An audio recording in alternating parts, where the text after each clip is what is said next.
Assalamualaikum warahmatullahi wabarakatuh. Saya Anisya Arga Fitri dari kelas 1E Manajemen NIM 2020111282. Di sini saya akan membahas tentang Islam, HAM, dan demokrasi. Video ini saya buat untuk memenuhi tugas pendidikan agama Islam yang diberikan, dan saya paparkan dalam bentuk video. Apabila ada kesalahan kata maupun penjelasan, saya mohon maaf yang sebesar-besarnya. Bicara tentang hak asasi manusia sebetulnya bukan persoalan baru, sudah ada sejak manusia itu ada, karena HAM yang kita sebut dengan hak asasi manusia itu. Hak asasi manusia ada karena status kita, penghormatan kita terhadap manusia. Hanya memang baru dikualifikasi HAM yang kita kenal sekarang pasal hak asasi manusia. Nah, inilah yang kemudian menjadi kesepakatan dunia internasional tentang apa yang disebut tentang hak asasi manusia. Duham ini, Duham kita sebut dengan kitab suci HAM-nya itu sebetulnya ada 30 pasal yang kalau kita kelompokkan mengatur tentang dua hak. Ada hak-hak yang berkaitan dengan hak individu, kebebasan individu dalam dunia hak asasi manusia dikenal dengan hak sipil politik, tetapi juga ada yang mengatur tentang hak-hak kesejahteraan masyarakat. Nah, ini yang kemudian kita kenal hak sosial budaya. Kita bagikan misalkan dengan Islam. Dalam Islam, oleh para sejarawan sudah mengenal HAM sebetulnya sejak Nabi Muhammad SAW berpidato ketika di Haji Wada, terjadi pada 632. Ahli konsumsi Nabi Muhammad SAW berpidato di Padang Arafah, membacanya hadis riwayat Bukhari itu cukup panjang, tapi secara singkat yang artinya kira-kira pada hari ini kamu tidak boleh lagi menumpahkan darah, tidak boleh lagi membunuh orang tanpa hak, tidak boleh merampas harta orang, tidak boleh merusak harta kehormatan, dan seterusnya. Dan ini yang kita kenal sebagai hak asasi manusia. Jadi sebetulnya kalau dari segi sejarah dunia Islam, dalam Islam sebagai hak asasi manusia, jadi sebetulnya kalau dari segi sejarah dunia Islam itu sudah mengenal HAM, bahkan sudah tertulis dalam sejarah itu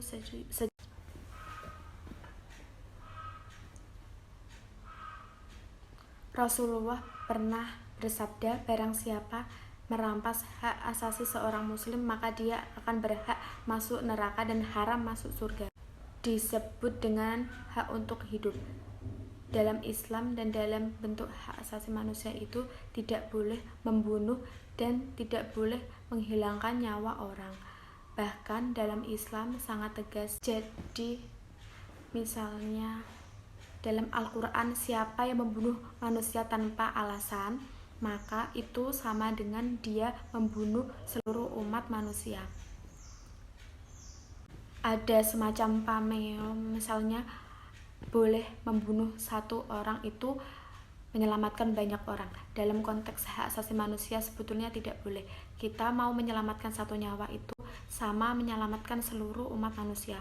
Maka siapa yang membunuh manusia tanpa alasan itu akan dimasukkan ke neraka.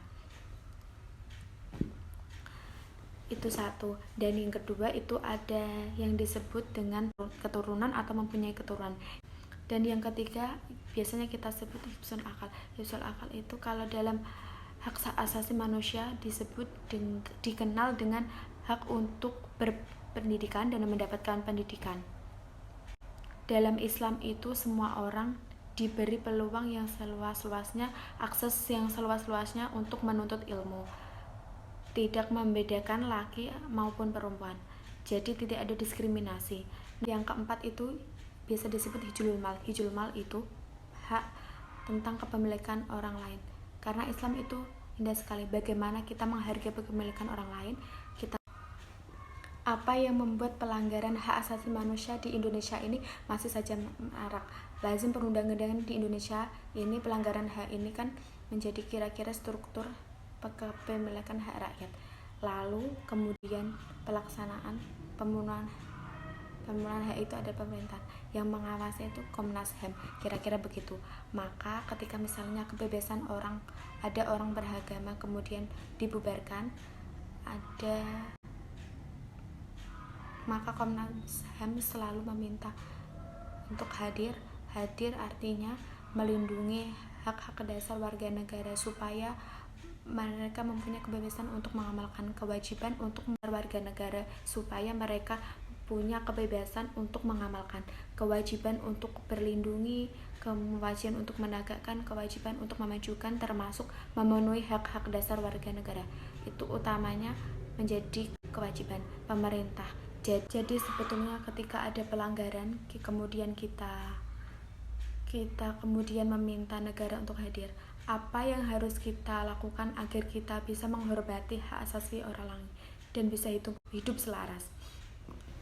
Karena HAM di Indonesia, kalau di dunia barat itu basisnya hak individu, kebebasan individu, tapi kalau di Indonesia seimbang antara hak dan kewajiban orang lain, itu yang kemudian memunculkan kewajiban. Dalam suatu hadis misalnya ada orang bertanya, "Ya Rasulullah, sebetulnya untuk menyelamatkan kita itu apa yang paling penting?" Kata Rasulullah, hanya lidah, lisan. Lisan ini adalah pokok pangkal dari semua pelanggaran hak asasi manusia, pokok pangkal. Namun kemudian nanti diikuti dengan pelanggaran kekerasan, tetapi kekerasan ini menjadi penting untuk garis kita bawahi. Maka Islam itu misalnya keselamatan kita sebetulnya itu tergantung pada kemampuan kita mengendalikan berkata baik. Keselamatan kita sebetulnya tergantung pada kemampuan kita mengendalikan berkata baik kita. Yang kedua, tangan kita ini harus selamat melakukan. Kita pengen hidup selaras, kita harus mematuhi aturan-aturan yang sudah ada dalam Islam sebagai seorang muslim. Sekian video dari saya. Apabila ada kata-kata yang salah dalam penjelasan di video ini, saya mohon maaf yang sebesar-besarnya. Wassalamualaikum warahmatullahi wabarakatuh.